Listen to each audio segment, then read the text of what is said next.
अगले 3 मिनट में गूज़बम्स आएगा। मैंने जब भी IRL ये सुना है, मैंने देखा है कि लोग को आता है गूज़बम्स। ठीक है, 1900s इंडिया, एक बच्चा था, मस्त गाता था, पब्लिक बोलता था ये एक दिन बड़ा सिंगर बनेगा। ये जो बच्चे की माँ थी उसको पता था कि टाइम का खेल है, आज फुल मून है, कल न्यू मून होगा। लेकिन माँ एक बात कहती थी कि अगर तुम्हारा क्राफ्ट इतना स्ट्रांग हो जाए कि तुम ये टाइम के अप्स एंड डाउन से ऊपर चले जाओ, चांद से सूरज बन जाओ, कितना भी क्लाउडी डे हो, सूरज की रोशनी हमेशा बढ़ती है। पूरे शहर को मालूम था कि ये बढ़िया सिंगर है। दूर दूर से बड़े सिंगर्स आते थे, बच्चे को बोलते थे गा के सुना। बच्चा पैर पे पैर डाल के बोलता था तू पहले सुना। जब सेल्फ कॉन्फिडेंस, टाइम और पब्लिक का सपोर्ट, तीनों फोर्स ऑफ नेचर ने फोर्स ऑफ मदर को ओवर पावर कर दिया, फिर क्या होना था। 18 की उम्र तक नागपुर से लेके खानदेश तक हर बैंक में सिंगर के नाम का अकाउंट था। 21 की उम्र तक शादी हो गई और बच्चा होने ही वाला था कि चाइल्ड बर्थ में उसकी वाइफ का डेथ हो जाता है। पहला झटका। वाइफ की बहन बच्चे को संभालती है। फादर इन लॉ सजेस्ट करते हैं कि इससे शादी कर ले, बच्चे संभालने के लिए कोई चाहिए, पर फिर बच्चा भी गुजर जाता है। सेकंड वाइफ से एक और बच्चा होता है, पर उससे स्मॉल पॉक्स हो जाता है और सब लोग कहते हैं कि ये शायद सर्वाइव ना कर पाए। सिंगर एकदम एस्ट्रोलॉजी में घुस जाता है। वो कंफ्यूज हो जाता है कि भाई फर्स्ट हाफ ऑफ लाइफ तो इतना एफर्टलेसली निकल गया, अब ये सेकंड हाफ में क्या हो रहा है। बच्चा तो 3 महीने में ठीक हो जाता है, लेकिन रिसेशन आ जाता है। वर्ल्ड वॉर 2 खत्म हुआ तो फिल्म्स आ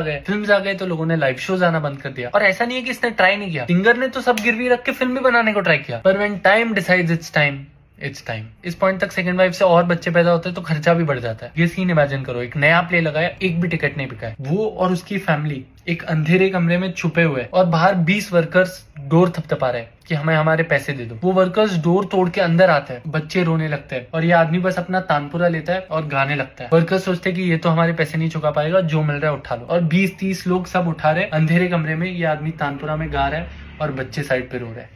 ये सीन है।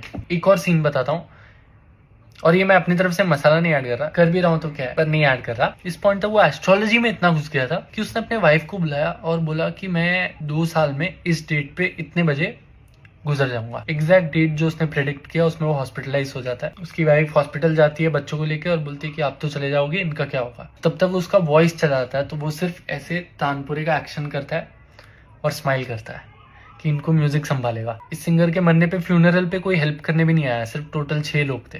पर इसकी जो सेकेंड वाइफ का पहला बच्चा है, वो जब मरा पूरा देश सड़क पे था। जब सेकेंड वाइफ का पहला बच्चा हो रहा था तब इसने चार्ट बनाया था। चार्ट पढ़ के समझ गया था कि ये बहुत स्पेशल चाइल्ड है। माँ ने कहा कि तेरी जो फर्स्ट वाइफ की लड़की थी, हम उसके याद में इसका नाम रखेंगे। उसका नाम था लतिका। ये चांद नहीं था, ये सन था, जो टाइम के अप्स एंड डाउन को बीट करके 80 साल तक जलता रहा। लतिका, लतिका मंगेशकर।